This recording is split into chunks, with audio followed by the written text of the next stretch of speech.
بسم اللہ الرحمن الرحیم۔ شروع اللہ کے نام سے جو بڑا مہربان اور نہایت ہی رحم کرنے والا ہے۔ یوٹیوب چینل گلدستہ ایمان کے ناظرین السلام علیکم۔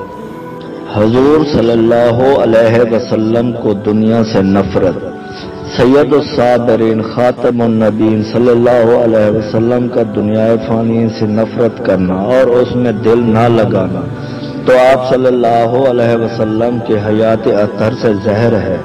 اللہ تعالیٰ کے احکامات پہنچانے میں دنیا کی عزت اور مال و دولت حاصل کرنے کا کبھی خیال بھی نہ آیا۔ آپ صلی اللہ علیہ وسلم نے اعلان کرا دیا تھا کہ بھائیوں، میں تم میں بڑا بننا نہیں چاہتا اور نہ کسی مال و دولت لینا چاہتا ہوں۔ ایک دفعہ قریشی لوگوں نے اپنے ایک سردار کو آپ صلی اللہ علیہ وسلم کی خدمت میں بھیجا۔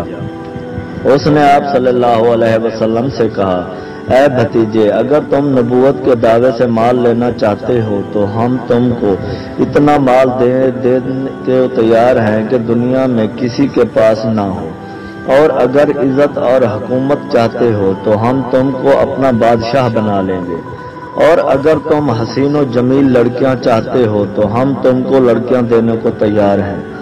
آپ صلی اللہ علیہ وسلم نے فرمایا، اے چچا جان، جو تم نے کہا میں ان چیزوں میں سے کوئی چیز نہیں چاہتا، میں تو یہ چاہتا ہوں کہ تم اللہ تعالیٰ کے فرما بردار بن جاؤ اور اس وحدہ لا شریک کے سوا کسی کی عبادت اور پوجا پاٹ نہ کرو۔ میں تمہاری اور ساری زندگی کے لوگوں کی بھلائی چاہتا ہوں اور اللہ کے تابعدار بندوں کو جنت کی خوشخبری دینا چاہتا ہوں اور دوزخ کے عذابوں سے ڈراتا ہوں، اور اس میں میرا کوئی نفع نہیں، تمہارا ہی نفع ہے۔ اگر میرا کہنا مانو گے تو نجات پاؤ گے، ورنہ دوزخ کی آگ میں جلو گے۔ آپ صلی اللہ علیہ وسلم نے زکوٰۃ اور صدقے کا مال لینا اپنے اوپر اور اپنی اولاد پر اور باپ دادا پر، ان کی کل اولاد پر حرام کر دیا تھا۔ بچپن میں حضرت امام حسن رضی اللہ عنہ نے صدقے کی ایک کھجور منہ میں رکھ لی، آپ صلی اللہ علیہ وسلم نے اسی وقت نکلوا دی اور ان پر خفا ہوئے۔ لڑائیوں میں سے جو غنیمت کا مال آتا وہ غریبوں، یتیموں، مسافروں اور مہاجروں اور انصاری مسلمانوں کو دے دیا کرتے اور فرمایا کرتے کہ ہم گروہ انبیاء کچھ ترکہ نہیں چھوڑا کرتے، اگر کوئی چیز مرنے کے بعد باقی رہے وہ غریب مسلمانوں کا حق ہے، ان کو دی جاتی ہے۔ 7-8 سیر اناج سے زیادہ کبھی گھر میں نہ رکھا اور اکثر اوقات فاقے سے رہتے، بے شمار فتوحات اور آمدنی کے ہوتے ہوئے بھی اپنے اور اپنے گھر والوں کے لیے فاقے ہی پسند کرتے اور اس کو اللہ تعالیٰ کی رضا کا ذریعہ سمجھتے۔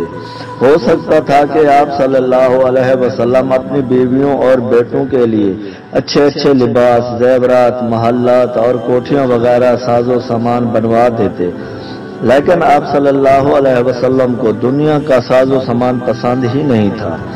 کمبل اور موٹے سوٹ کے چادر اور کھجور کی چٹائی پر گزارا کرتے، بیویوں کو دین پھیلانے کی غرض سے نکاح میں رکھا ہوا تھا اور دنیا کی چاہت کے لیے ان کو اجازت تھی کہ جب چاہیں مجھ سے جدا ہو جائیں۔ حضرت عائشہ رضی اللہ عنہا فرماتی ہیں کہ آپ صلی اللہ علیہ وسلم کبھی پیٹ بھر کر کھانا نہیں کھایا یا اکثر بھوکا رہا کرتے، بعض دفعہ بھوک کی وجہ سے نیند نہ آتی اور کروٹیں بدلتے رہتے اور فرمایا کرتے کہ مجھے دنیا سے کیا واسطہ، میرے بڑے بڑے رتبے کے پیغمبر بھائیوں نے بڑی بڑی تکلیفوں میں صبر کیا ہے۔ آپ صلی اللہ علیہ وسلم نے اور آپ صلی اللہ علیہ وسلم کے گھر والوں نے کبھی جو کی روٹی بھی پیٹ بھر کر نہ کھائی۔ حضرت طلحہ رضی اللہ عنہ فرماتے ہیں کہ ہم لوگوں نے رسول اللہ صلی اللہ علیہ وسلم سے بھوک کی شکایت کی اور اپنے پیٹوں پر ایک ایک جو پتھر باندھ رکھا تھا وہ بھی دکھایا۔ آپ صلی اللہ علیہ وسلم نے اپنے پیٹ مبارک پر 2 پتھر بندھے دکھائے۔ ایک دفعہ آپ صلی اللہ علیہ وسلم کی بیویوں نے زیور اور اچھے کپڑے کی اور اچھے کھانوں کی خواہش ظاہر کی تو آپ صلی اللہ علیہ وسلم نے اللہ تعالیٰ کے حکم سے یہ جواب دیا کہ اگر تم دنیا کو اور اس کے ساز و سامان کو چاہتی ہو تو میں تم کو بڑی خوبی کے ساتھ طلاق دے دوں گا، اور اگر تم اللہ اور رسول کو اور آخرت کے عیش و آرام کو چاہتی ہو تو اللہ نے آخرت میں تمہارے لیے بڑی بڑی نعمتیں تیار کر رکھی ہیں۔ بیویوں بھی اللہ اور رسول کی سچی عاشقاں تھیں، سب نے فرمایا کہ ہم اللہ اور رسول کو خوش کرنا چاہتی ہیں اور دنیا کے مال و دولت پر لات مارتی ہیں۔ حضرت عمر رضی اللہ عنہ نے آپ صلی اللہ علیہ وسلم کو ایک کھجور کی چٹائی پر لیٹے دیکھا، جیسے آپ صلی اللہ علیہ وسلم کی کمر شریف پر چٹائی کے نشان پڑ گئے تھے۔ انہوں نے افسوس کے ساتھ عرض کی، یا رسول اللہ، روم اور فارس وغیرہ کے کافر بادشاہ دنیا کے عیش و آرام اٹھاتے ہیں اور آپ صلی اللہ علیہ وسلم شہنشاہ دو عالم ہو کر بھی عیش و آرام نہیں اٹھاتے۔ آپ نے فرمایا، اے عمر، تم نہیں جانتے کہ دنیا کافروں کے لیے جنت ہے اور آخرت میں ان کے لیے دوزخ ہے، اور ہم مسلمان کے لیے دنیا قید خانہ اور مقام قحط ہے اور آخرت میں ہمارے لیے جنت ہے، عیش و آرام ہے۔ آپ صلی اللہ علیہ وسلم کے کپڑوں کا یہ حال تھا کہ حضرت ابو ہریرہ رضی اللہ عنہ کا بیان ہے کہ حضرت عائشہ صدیقہ رضی اللہ عنہا نے آپ صلی اللہ علیہ وسلم کی وفات کے بعد ہم کو دو کپڑے دکھائے، ایک سوت کی موٹی چادر اور ایک تہبند، اور ان پر بھی پیوند لگے ہوئے تھے۔ اے ابو ہریرہ رضی اللہ عنہ، اللہ کے رسول صلی اللہ علیہ وسلم نے انہی دو کپڑوں میں وفات پائی۔ آپ صلی اللہ علیہ وسلم کی تواضع کا یہ حال تھا کہ آپ صلی اللہ علیہ وسلم نے اپنے صحابوں کو منع فرما دیا تھا کہ مجھ کو آتا ہوا دیکھ کر کھڑے نہ ہوا کرو۔ عرض کیا گیا، یا رسول اللہ، روم اور فارس کے بادشاہوں کی ریا کے لوگ ان کو سجدہ کرتے ہیں، اگر ہم آپ صلی اللہ علیہ وسلم کو سجدہ کیا کریں تو کیا حرج ہے؟ آپ صلی اللہ علیہ وسلم نے فرمایا کہ سجدہ اللہ کے سوا کسی بھی مخلوق کو درست نہیں، ہمارے قانون میں شرک ہے، حرام ہے۔ اللہ تعالیٰ یہود اور نصار پر لعنت کرے کہ انہوں نے اپنے نبیوں کی قبروں کو سجدہ گاہ بنایا۔ اے میرے تابعدار، خبردار ہو جاؤ، میرے مرنے کے بعد تم میری قبر کو سجدہ نہ کرنا۔ آپ صلی اللہ علیہ وسلم کے صحابہ کرام نے اس فرمان عالی شان پر عمل کر کے دکھلا دیا کہ آپ صلی اللہ علیہ وسلم کی قبر انور کو سجدہ نہ کیا اور نہ کسی کو کرنے دیا۔